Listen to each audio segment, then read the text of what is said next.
Tell me a little bit more about the standard equipment in the toolbox of the makeup artist in the 40s. You mentioned spirit gum. What was the point of, what did you use spirit gum for?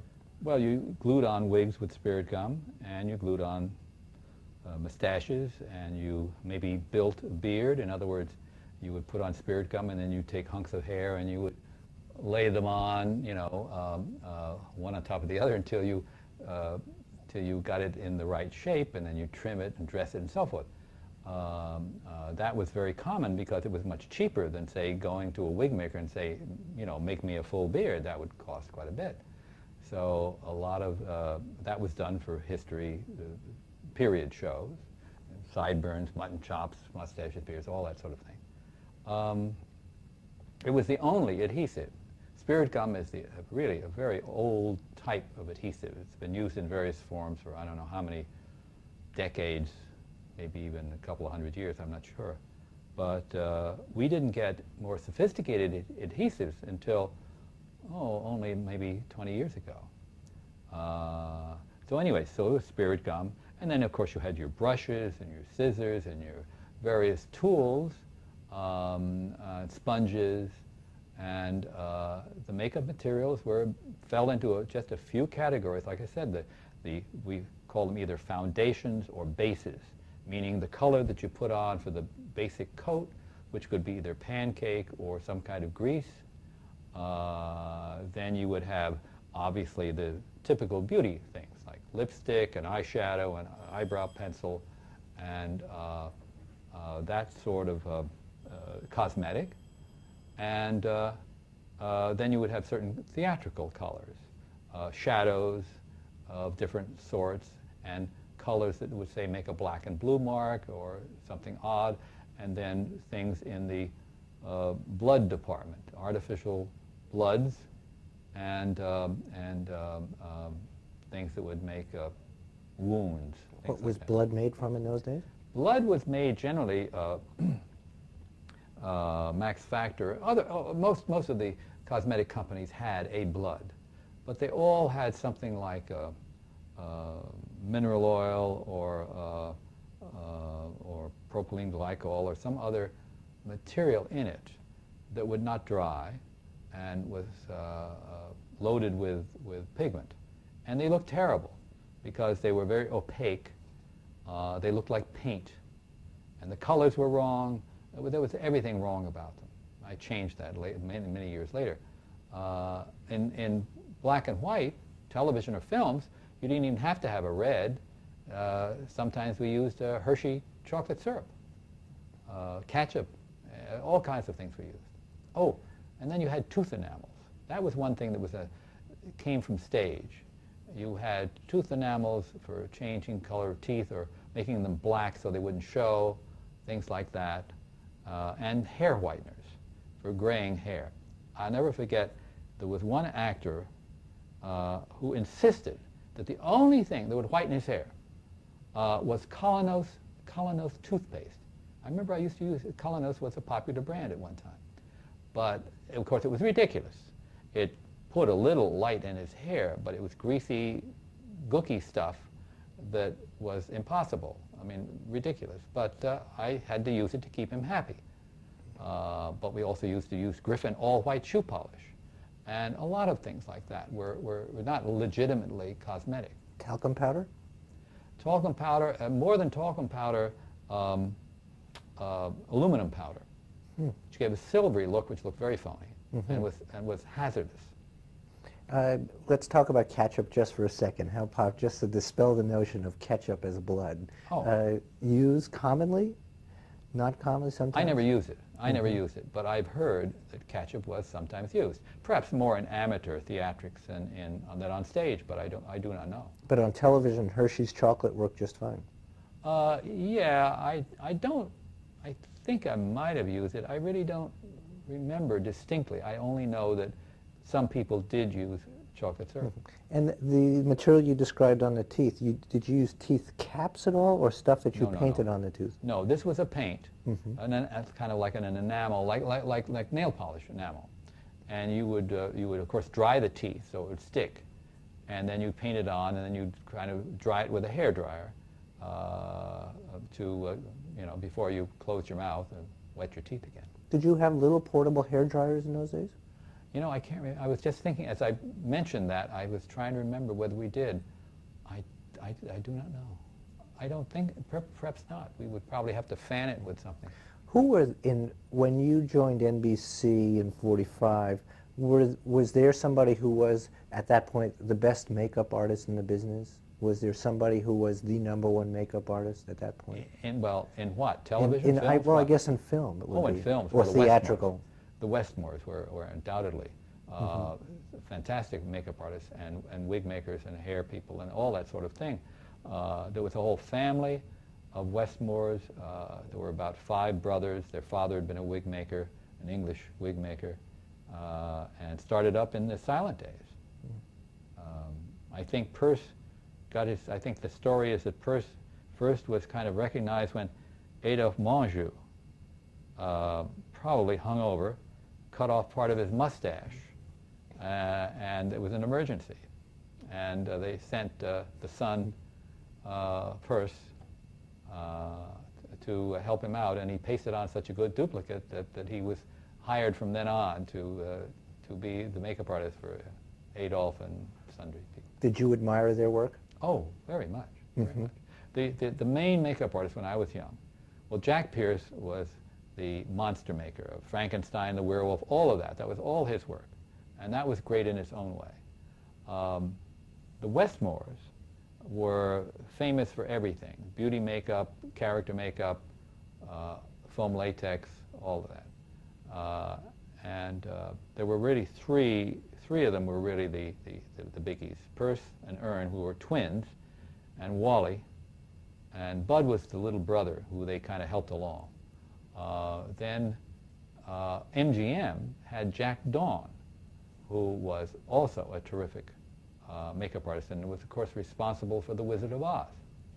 So those were the people I looked up to. What about in New York? I guess there would be theatrical makeup. Was there anybody? Anybody at all? But theater was always done in those days, always done by the actors themselves. Wigs, yes, that was something else again, like Papa Sens, the father of the Sens brothers, was at the Metropolitan Opera, and of course was responsible for all the hair, which, gosh knows, in operas, you know, all the wigs and all the beards and all that sort of thing is a lot, and maybe did a little stage makeup too. But there was no one besides Eddie Sen was known as a leading makeup artist, and his main job was his fancy salon, and that was all beauty makeup and stuff. Film, there was very little film production. If you consider that in all of New York, there was Eddie, Fred Ryle, a guy named Doc List, and maybe one, at the most, you know, there were 4 or 5 guys that did the film work. Fred Ryle did Waterfront with Brando, and did all that stuff by painting melted wax on his eyelids and stuff like that in the crudest possible way, because he didn't have any modern techniques. Did they trade information back and forth with each other? Oh, no, it was the whole thing was intensely secret. I picked up a few things from Fred Ryle when he was doing, he just, you know, I'm right there, and so he'd answer a couple of questions. But there really wasn't anyone to turn to. It was in Hollywood too, all over. It was one of those secretive industries. You weren't picking up anything from the Westmores other than what you could see on the screen. Correct. Would you go to a movie and say, "Oh, I see how he did that," or "I wonder how he did that," or anything like that at all that would be helpful? I would say, "I wonder how he did that." That I wouldn't know. You wouldn't know. And Fred Ryle, you said he would answer a few questions. He did when he was doing that Lincoln makeup. It was the only time I ever saw him. Right. I mean, I don't think I ever even saw him again. What about Eddie Sens? Eddie told me, one thing I learned from Eddie. I learned that you could mix like lamp black watercolor. Comes in a little tube. You can mix a watercolor paint into KY lubricant, and which is a water-soluble methacellulose compound, and used by proctologists and other people, and that you could put this on as dirt or maybe even a stubble beard growth, and then you could wipe it off with a wet towel instantly, which made it an excellent tool for quick changes. You learned that from Eddie? That I learned from Eddie. From watching him, or did he? No, for some reason he volunteered that at some time. I don't remember the circumstances. All Yeah. I know is that he told me about that. Even the secretive makeup artists will sometimes tell something because they're proud of it.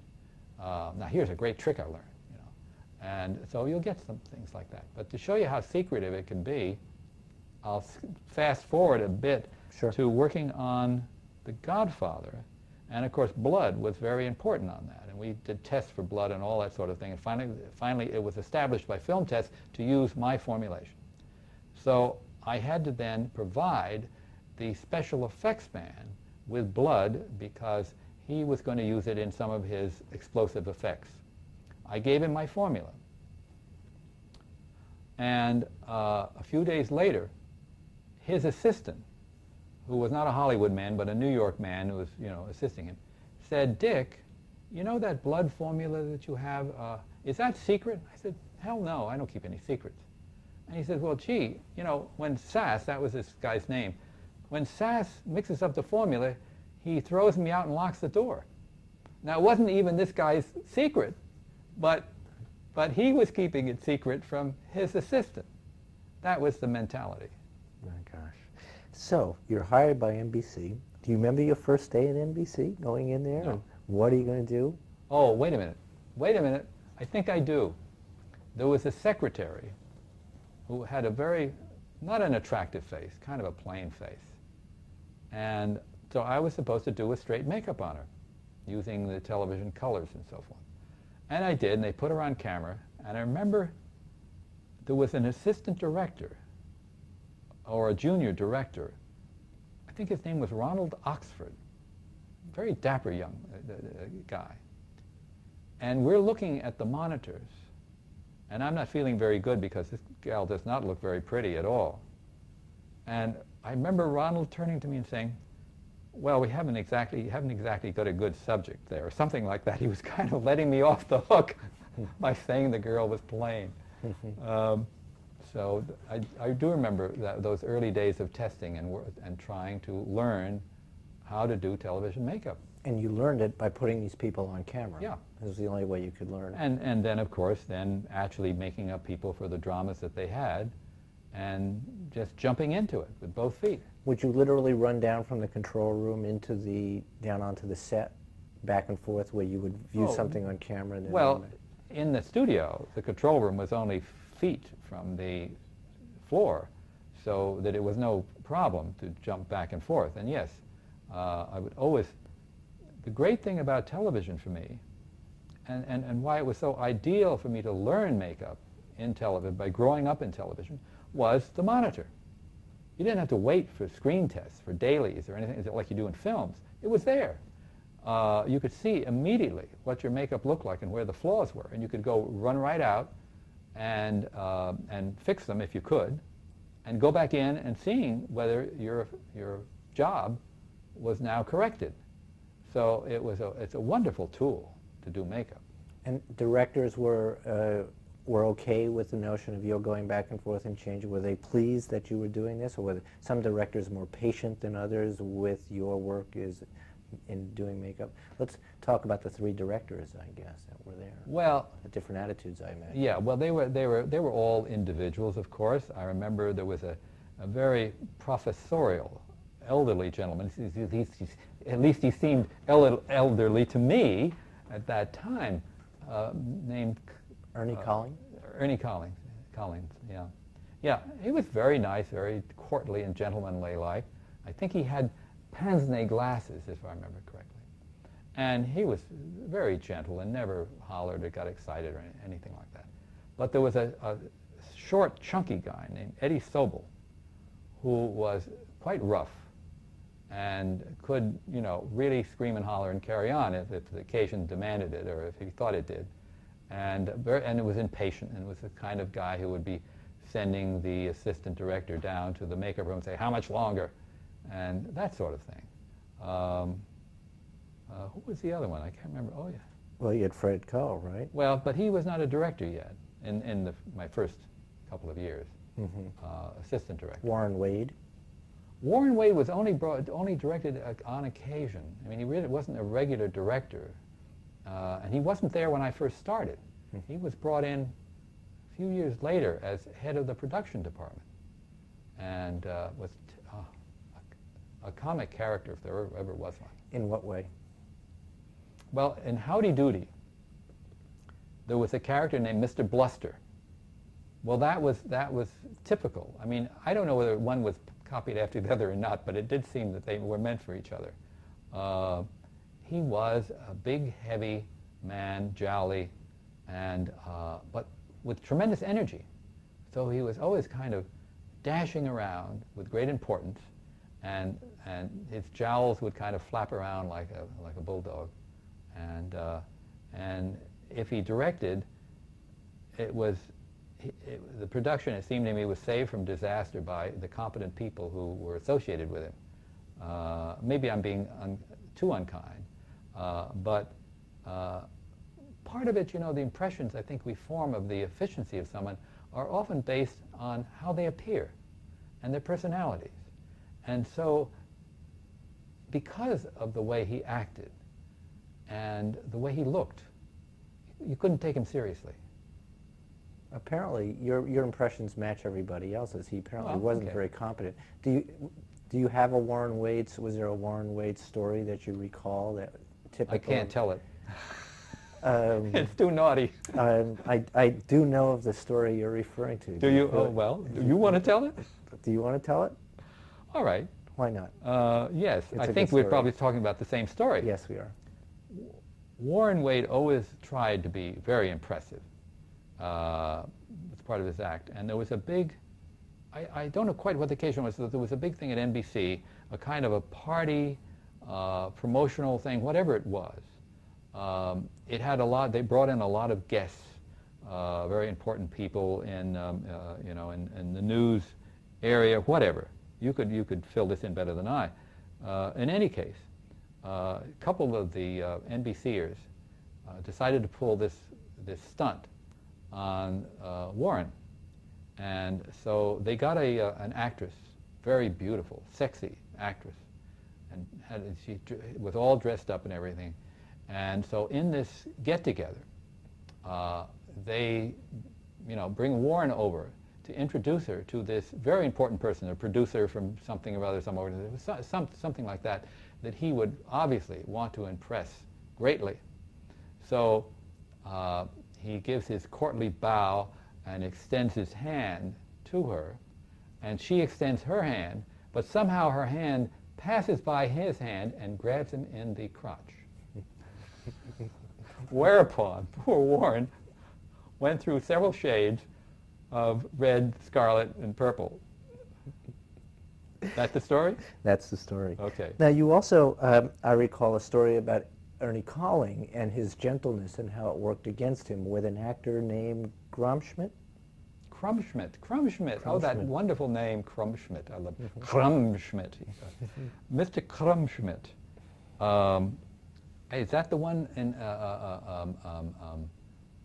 that Joseph Conrad story?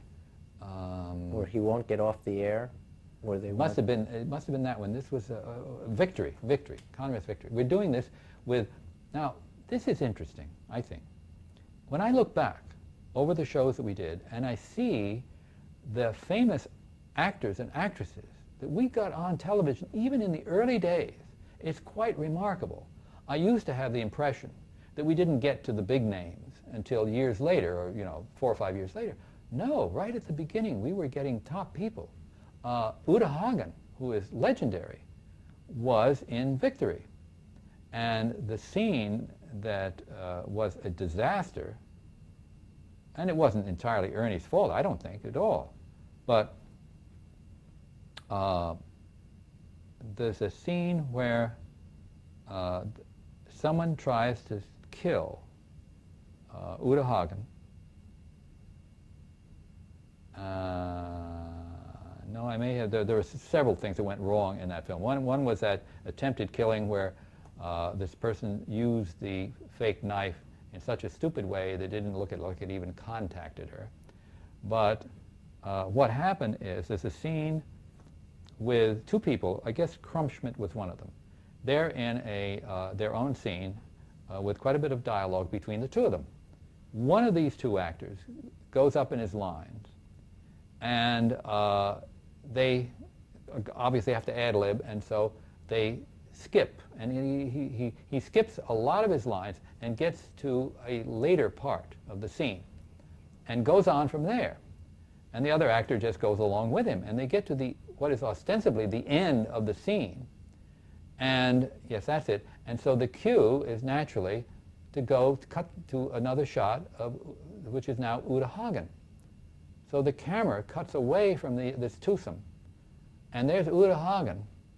And she sees the red light go on the camera, and it's on her. But those two actors decide that they shouldn't miss all that good stuff that they left out, and they go back. One or the other goes back and picks up in the middle of the scene and starts reciting dialogue that they left out. And the floor manager is too timid, or he doesn't want to get in front of the cameras, so he can't get the attention of these two actors to shut them up. And poor Ernie, if it was Ernest Colling, who's upstairs, is yelling, shut them up, and the floor manager is not doing it. And so their babbling is, of course, heard by Uta Hagen, who's only feet away in another set, and so she doesn't do anything. And so she's really with egg all over her face there on camera until finally someone threw a stone at them or something and they shut up. Now, you said you had Gertrude Lawrence in those days doing work? Gertrude Lawrence I'm not sure of my dates. It's either 46 or 48. Probably it was more like 48. But I have a wonderful picture of the set with Gertrude Lawrence playing Catherine the Great, and with a cast of David Wayne, very young, David Wayne, Joan McCracken, who was quite well known in theater at that time, a very, very cute, pretty young lady, Michael McLeamore, who was one of the stars of the Irish theater, playing, I don't know, Rasputin or something or other, all bearded, and he always amused. I had him a couple of times, and he would never take off his very obvious toupee when I put a wig on his head. It was just like it wasn't there. That was his. So, anyway. And some other very good people, and it was probably quite a... You had a lot of talent to work with. A lot of talent, yes, sure. What was their attitude about live television, appearing on live television? Well, some of them were terrified of it. We had Sir Ralph Richard on at one point, and he was couldn't cope really with it. What happened to him? Do you recall him? Oh, he just froze up. He was just so... I mean, not that he went up in his lines, but his performance was awful because he was so conscious of it and so terrified, really scared. Could they do anything to calm these people down, or was it people constantly coaxing them? It's okay. I don't know. You know, I never obviously got into that. I suppose attempts were made to talk them into, oh, come on, it's no big deal.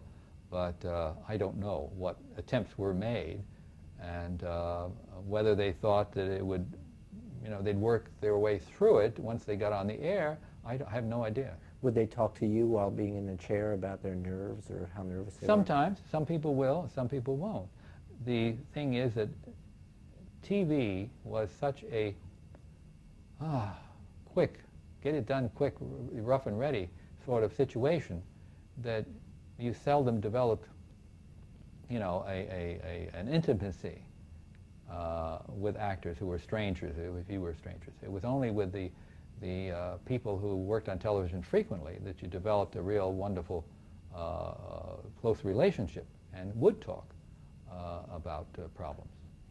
When you first started, was there something that happened that indicated to you the speed with which you were now going to work in those early days, that suddenly, whoa, what am I into here? What's going on? Where it was driven home to you that you had to work fast or faster than you were used to? I don't think it was one of the things. It didn't need driving home, simply because there it was.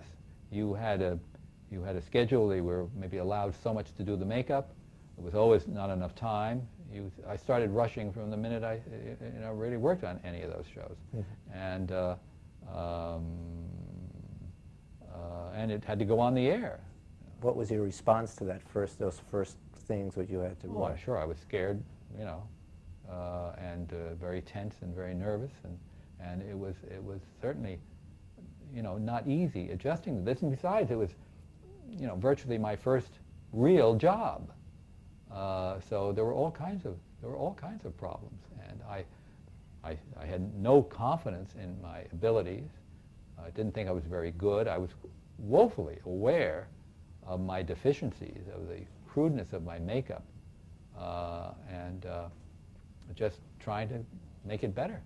Was anybody telling you that your work was deficient in any way?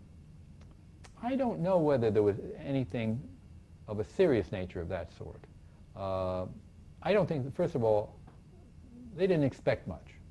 I mean, we were all learning together, and as far as television was concerned. It was a whole new thing, and so if things went a little wrong, this was par for the course.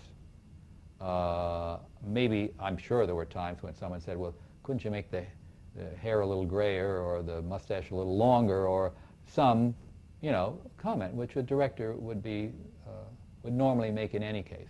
So it wasn't the sort of thing like this is oh, that stinks, that's a terrible job you did. It wasn't, I didn't run into that sort of thing where I was told I was an idiot. All right.